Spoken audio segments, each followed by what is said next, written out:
박지원 의원님이 네. 제 기억에 지난해 초까지만 해도 별로 우리나라에서 화제 인물이 아니었습니다. 근데 갑자기 당내 대표 경선 때부터 확 떠가지고 지금은 이번 4.29 재보선을 박지원 의원이 거의 결정할 정도로 중요한 역할을 하고 있다. 맞습니까? 네, 지금 새정치민주연합의 현실이 그렇습니다. 왜냐하면요, 이번 재보궐선거는 4곳밖에 안 되는데 예. 인천서 강화을을 제외하고는 호남세가 굉장히 강합니다.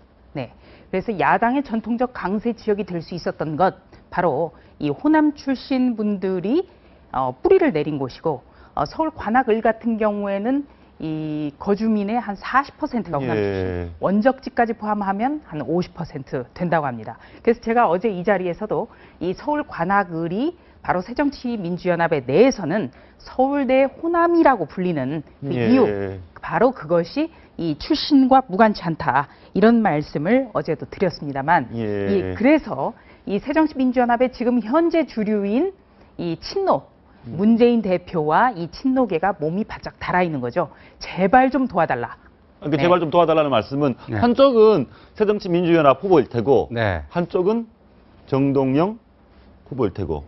그런데 왜 박지원 의원이 이제 캐스팅 보트를 쥐고 있냐면은 우리가 지금 새정치민주연합이라는 게 크게 보면 김대중 계열과 노무현 계열로 양대 계열로 구성돼 있지 않습니까? 근데 정동영이 나갔고 여기 정태호 그 친노가 나갔단 친노가 나갔단 말입니다. 지금은 그러니까 친노 대 비노 구도인데 권노갑 고문이나 또 박지원 의원이 이 정태호 후보를 전격적으로 지원하고 나설 때는 어떻게 되는가? 친노 대 비노 구도가 무너져 버리는 거죠. 그렇죠. 그러니까 정동영 후보는 동교동 계열, 김대중 계열로부터 지지 지원도 못 받고 노무현 계열로부터 지지 지원도 못 받는, 그러니까 야당의 족보에 없는 사람이 돼버리는 거예요. 그러니까 야권의 적자가 누가 되는가 하는 그 구도 만들기와 그 야권의 적자가 누구인가, 그거를 결정하는데 지금 박지원 의원이 캐스팅 보트 키를 쥐고 있는 거죠. 박지원 의원께서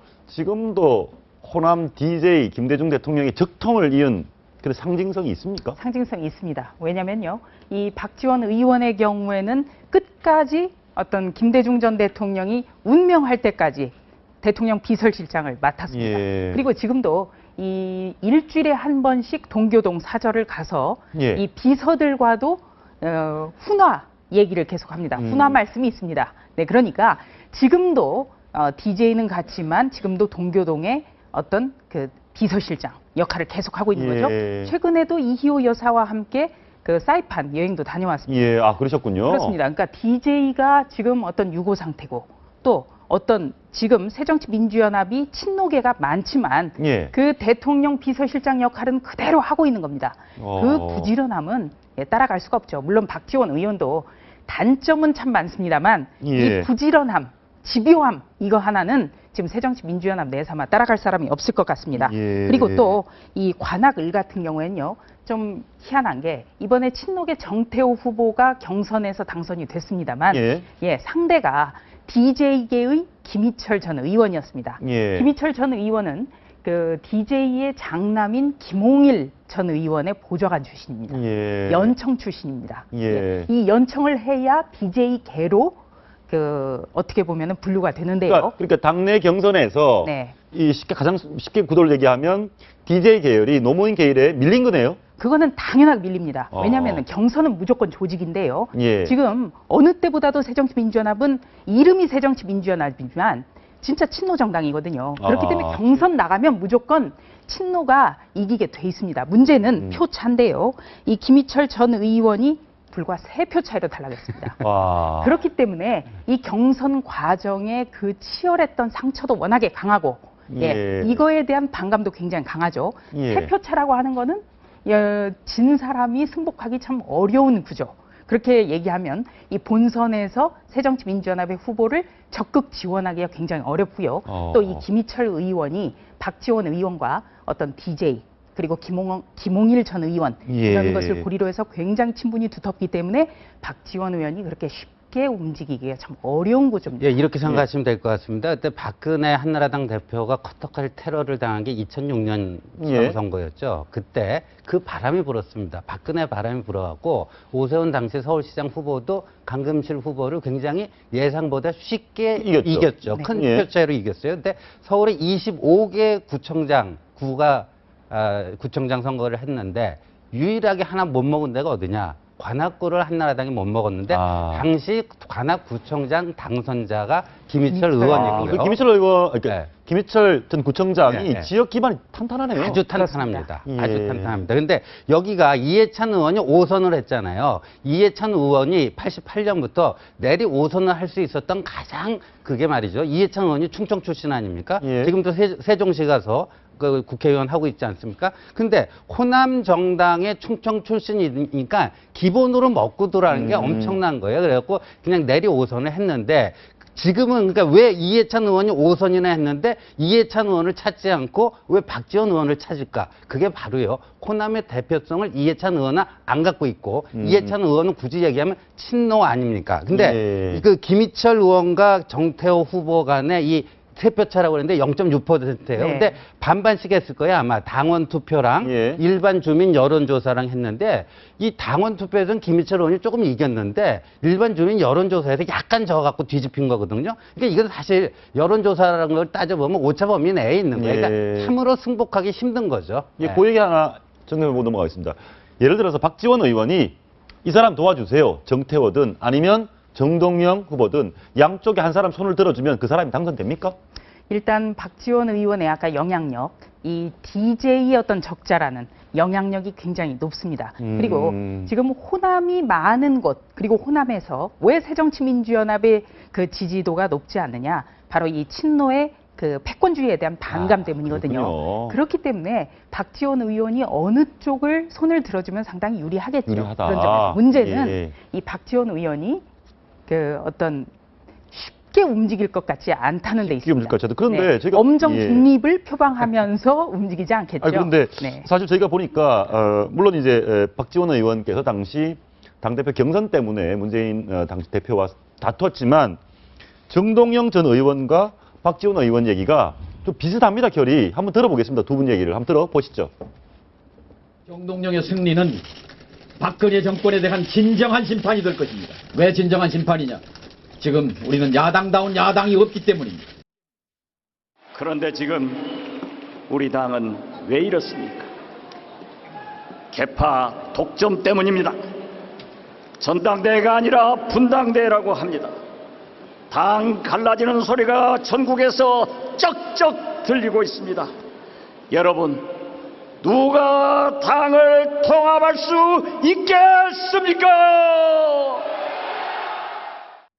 저 두 분 얘기를 들어보면 공통점이 하나 있는 것 같습니다. 지금 새정치민주연합 문제 많다. 그게 문재인 대표가 상징하는 친노 패권주의다. 이 얘기를 정동영 후보, 지금 후보죠 이제, 박지원 의원 똑같이 얘기합니다. 그렇습니다. 생각이 같으면 도와줄 수 있는 거 아닙니까? 그러니까 이 정동영 전 의원의 탈당 그리고 잦은 지역구 변경에 대해서 비판하지 않는 사람은 아마 거의 없을 겁니다. 문제는 바로 이분들의 공통점, 금방 앵커도 얘기하셨지만 비노라는 공통점이 있다는 것. 그래서 지금 어떤 탈당이라든지 지금 가고 있는 길이 다를지언정 궁극적으로는 어떤 목표가 같을 수 있고 생각이 같을 수 있다는 점. 그리고 또 한 가지는요. 이 박지원 의원이 가장 오래 거친 경력이 바로 대변인입니다.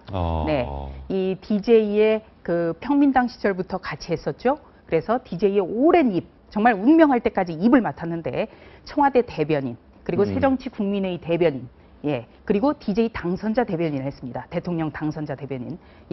정동영 전 의원도 가장 오래 한 직함이 바로 대변인입니다. 그렇습니까? 새정치국민회의 대변인을 먼저 박지원 의원이 하고 그 뒤를 승계한 사람이 정동영 전 의원이고요. 그리고 이 집권을 하고 나서 그 청와대 공보수석을 박지원 의원이 할 때 여당의 대변인을 정동영 전 의원이 맡았습니다. 그렇다면 이 당시에는 총재가 대통령이었던 시절이거든요. 그렇다면 당 대변인과 청와대 대변인이 얼마나 많은 교감을 가지고 움직이겠네요. 그렇기 때문에 이건 어떤 비노라는 공통점도 있고, 그리고 또 사람이라는 게 아무리 철학과 뜻이 다른다 하더라도 예정을 생각하면 또 쉽게 움직이지 못하는 게 있습니다. 예. 그리고 새정치민주연합에서 가장 각광받는 연사 두 분을 꼽을 수가 있는데요. 이 지역 유세 때마다 와달라고 가장 요청을 많이 받는 사람이 두 분이 있습니다. 누굽니까? 첫 번째가 바로 박지원 의원. 예. DJ의 복심, 그리고 호남을 상징하는 어떤 상징성 이런 것 때문인데요.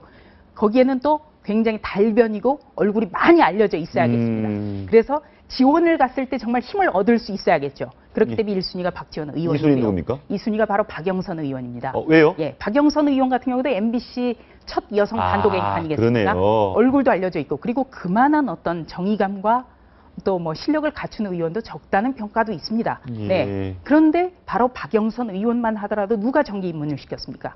바로 정동영 의장 시절에, 열린우리당 당대표 시절에 MBC 후배였던 박영선 의원을 영입을 해서 열린우리당 대변인으로 진출시킨 게 정동영 전 의원입니다. 여러 가지 지금 상황이 그냥 이렇게 단편적으로 볼 수만은 없는 상황들이 지금 굉장히 많이 얽혀 있습니다. 의원님 그건 어떻습니까? 정치 생활 하시면서 과거에 나 도와줬던 사람, 나 입문시켜주는 사람, 그 사람에 대한 의리, 그런 거 쉽게 저버리기가 어렵죠. 뭐 의리 지켜야 되는데요. 예. 쓰면 뭐 달면 삼키고 쓰면 뱉는 게 우리나라 정치권의 일반적 모습인 것 같고요. 근데 박지원 의원과 정동영 후보 간에 비노라는 공통점, 또 뭐 대변인을 오래 했다는 공통점이 있지만 어떤 결정적 차이점이 있냐면은 당 바깥에 있는 사람과 당 안에 있는 사람이죠. 그러니까 박지원 의원도요. 지금은 제가 봤을 때는 간을 보고 있는 거라고 봅니다. 근데 뭐냐 하면은 선뜻 이제 정책 후보를 도와주기는 뭐 하죠. 예. 그런데 그렇다고 해서 정동영 후보를 도와주는 순간 당 안에 있는 사람이 탈당한 사람을 도와준다? 이것도 뭐 해당 행위고요. 야권 분열 행위를 오히려 뭐 부추기고 조장하고 뭐 한 거기 때문에 결국은 당 후보인 정태호 후보를 도울 건데 when and how, 언제 어떻게 도울 건지, 언제 어떻게 자기가 돕는 게 자신의 어떤 정치적이 자기 개인뿐만 아니라 동교동계의 그 어떤 계파적 그 이익, 그 다음에 이제까지 친노에게 억눌렸던 푸대접 받았던 거를 어떻게 또 많이 이렇게 복원을 시키고 할 것인가. 그런 점에서 지금 문재인과 박지원 간의 치열한 물밑 수싸움이 지금 서로 간보면서 우리 우리 신 의원님이 아주 정확하게 짚으셨는데요. 그래서 아마 문재인 대표가 지난 28 전당대회 과정에 대해서 아마 굉장히 후회를 할 겁니다. 첫 번째는요, 한마디로 소탐대실이었습니다. 이 전대에서 여론조사 투표 하루 앞두고 나서 갑작스럽게 룰 변경을 밀어붙였습니다. 네, 여기에서 바로 박지원 의원이 3% 포인트 차로 졌기 때문에 당권을 놓친 겁니다. 네, 그렇다면 이 3% 포인트 차라는 거는 정말 오차 범위에서 왔다 갔다 하는, 정말 명확하게 어떤 승자와 패자를 가릴 수 없는 수치인데, 그렇기 때문에 더더욱 승복이 잘 안 되겠죠. 이런 상황에서 당직 인선만 하더라도 정말 당내의 어떤 포용, 화합을 위한다면 이 패자와 함께 논의하는 게 순서였습니다. 그런 과정이 없었습니다. 네, 그리고 또 한 가지는 지금 문재인 대표가 당대표가 되고 나서의 행보가 이 어떤 당의 통합, 당부터 정비를 해나가는 당의 대표라기보다는 대권주자 행보를 계속하고 있습니다. 그렇습니다. 네. 뭐 홍준표 지사를 만나서 무상급식 문제를 얘기를 한다든가, 이건 전형적인 어떤 대선 후보가 할 수 있는 일이거든요. 그렇기 때문에 이런 어떤 그동안의 28 전당대회 이후의 과정에 대해서 과연 당내 계파 화합이라든지 아니면 이 박지원 의원이 그 승복하고 문재인 대표를 위해서 움직일 수 있는 공간을 만들어줬는지, 여기에 대해서 문재인 대표가 진지하게 좀 고민을 해보고 지금이라도 박지원 의원에게 정말 명분을 줘야 됩니다. 움직일 수 있게. 정말 상고초려하고 정말 위급하다. 당을 지켜야 된다. DJ가 누누이 강조했던 게 바로 당은 절대 깨져서는 안 된다는 거 아니었냐. 화합해야 된다. 그런데 오늘도 보시죠. 상고초려는 안 하는 것 같습니다. 문 대표 측근이나 얘기를, 박지원 의원 쪽 얘기를 들어보면 뜨뜻미지근해요. 문 대표 측근은 문 대표께서 도움 요청해서 박 의원께서도 뭐 돕겠다는 듯 합니다. 뭐 이런 얘기고, 박지원 의원은 더 심한 얘기를 합니다. 전화 한 통 받았을 뿐이다. 뭐 제대로 도와달라고 하지도 않네. 뭐 아쉬운 게 없나 보지? 뭐 이런 얘기거든요. 그러니까 저 모양이 너무 안 좋은 게요. 문재인 대표의 대표 비서실장 김현미 의원인데, 예전에 새정치국민회의 시절에 박지원 의원이 새정치국민회의 대변인 할 때 김현미 의원이 원외 부대변인을 했습니다. 그런데 이렇다 하더라도 어떤 대표 비서실장을 통해서 할 게 아니라 직접 만나야죠, 이런 사안은. 네. 아니 그 중진이고 또 어떤 이번 선거가 정말 절박하다면 저렇게는 안 해야 되는 겁니다.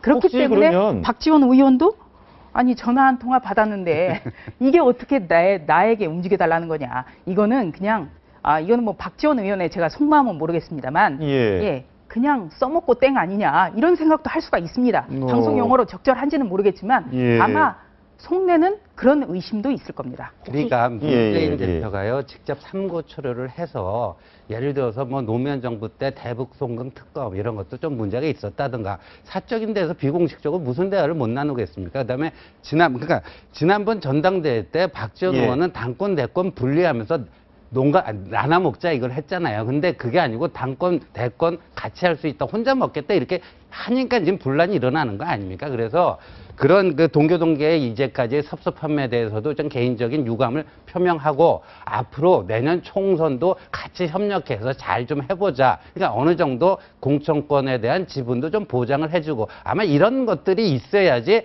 박지원 의원께서 좀 움직일 수 있을 텐데 저렇게 비서를 시켜갖고 언론 플레이 해버리잖아요. 그러면 제가 박지원 의원이라면요 더 열받을 것 같아요. 그러니까 우리 또 신 의원님이 굉장히 날카로우신 게 조금 전에 대북송금 특검 얘기하셨지 않습니까?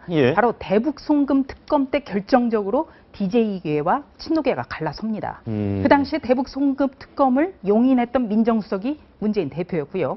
이번 전당대회 때 박지원 의원이 뭐라고 했습니까? 대북송금 특검 때문에 DJ가 혈액투석을 했고 나는 눈 한쪽을 실명하고 여러 번 수술했다. 이 얘기까지 했거든요. 그렇기 때문에 이 두 분의 관계 역시 승자인 문재인 대표가 정말 진지하게 과거에 대해서 서운한 건 확실하게 달래드리고 달래주고 그리고 같이 가자라는 어떤 화합의 제스처를 보여야 되는 거죠. 왜? 승자기 때문에 또 현재 대표기 때문에.